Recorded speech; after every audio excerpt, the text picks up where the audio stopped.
Pernah kepikiran nggak, apa sih yang bikin seorang guru itu hebat banget di zaman serba digital ini? Ternyata, ini bukan lagi soal seberapa banyak yang mereka tahu, tapi soal gimana cara mereka menyampaikannya. Oke, yuk kita kupas tuntas sebuah kerangka kerja yang bisa jadi bakal mengubah cara kita semua melihat dunia pengajaran. Nah, kita mulai dari gagasan inti yang satu ini. Mungkin ya, banyak dari kita yang besar dengan anggapan kalau tugas guru itu ya ibaratnya menuangkan ilmu ke kepala kita. Tapi pandangan itu sekarang ditantang habis-habisan. Nah, ini dia pertanyaan besarnya. Kalau mengajar itu bukan lagi cuma soal transfer informasi, terus apa dong peran guru sekarang? Pertanyaan inilah yang coba kita jawab bareng-bareng lewat sebuah kerangka kerja yang menurut saya keren banget. Oke, hal pertama yang harus kita pahami, cara pandangnya harus diubah. Peran guru di era digital ini udah geser total, bukan lagi sekedar jadi sumber informasi, tapi lebih ke arsitek atau fasilitator pengalaman belajar. Dan disinilah peran teknologi jadi penting banget. Teknologi itu bukan lagi cuma sekedar alat bantu presentasi loh, tapi udah jadi jembatan yang bisa menghubungkan cara ngajar yang lama dengan masa depan. Inilah kuncinya buat membuka pengalaman belajar yang jauh lebih kaya dan personal. Tapi pertanyaannya, gimana cara mengintegrasikan teknologi dengan benar biar nggak cuma jadi gimmick? Nah, jawabannya ada di sebuah kerangka kerja yang namanya TPACK, yang ternyata dibangun di atas 3 pilar pengetahuan utama.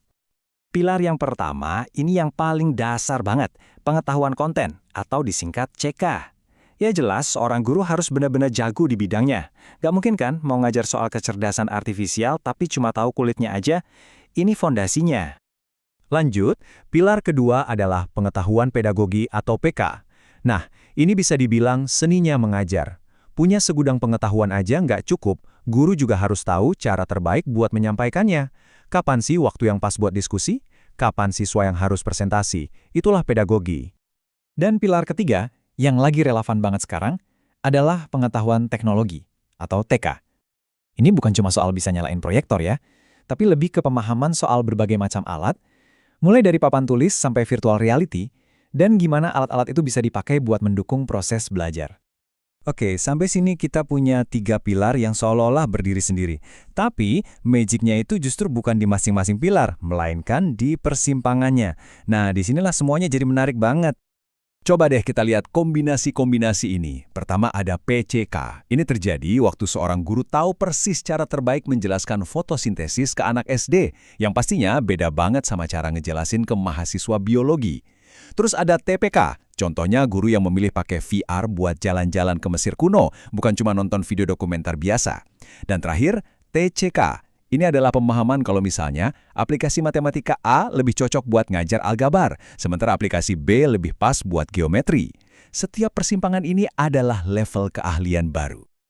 Oke, kita udah lihat pilar-pilarnya, udah lihat juga persimpangan serunya. Sekarang kita sampai di puncaknya, di mana semua elemen ini menyatu buat menciptakan dampak pembelajaran yang paling maksimal. Setelah semua pilar dan kombinasi ini, sebenarnya apa sih yang ada di tengah-tengahnya? Apa yang jadi perekat yang menyatukan konten, metode, dan teknologi jadi satu kesatuan yang solid?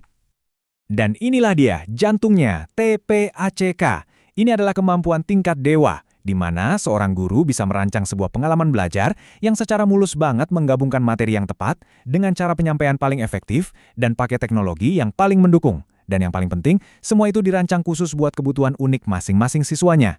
Inilah puncak keahlian mengajar abad 21. Jadi, buat apa sih kita pusing-pusing mikirin semua singkatan ini? Karena pada akhirnya, ini bukan soal gurunya, tapi soal pengalaman belajar kita semua. Yuk, kita lihat dampak nyatanya. Jadi, kenapa TPAK ini begitu revolusioner? Karena kita bergerak dari sekedar menghafal ke kelas yang benar-benar hidup, teknologi bukan lagi hiasan, tapi jadi alat yang punya makna. Dan yang paling penting, ini semua membuka pintu untuk pembelajaran yang dirancang khusus sesuai dengan kebutuhan Anda. Ini bukan lagi sekedar metode, ini adalah cetak biru pendidikan masa depan. Kerangka kerja TPCIK ini ngasih kita peta yang luar biasa buat kondisi saat ini. Tapi ini juga memicu satu pertanyaan penting buat masa depan. Dengan teknologi yang makin ngebut perkembangannya, bakal ada nggak ya pilar pengetahuan keempat? Mungkin soal etika AI? Atau pengetahuan neuroscience? Ini jadi bahan pemikiran yang menarik buat kita semua.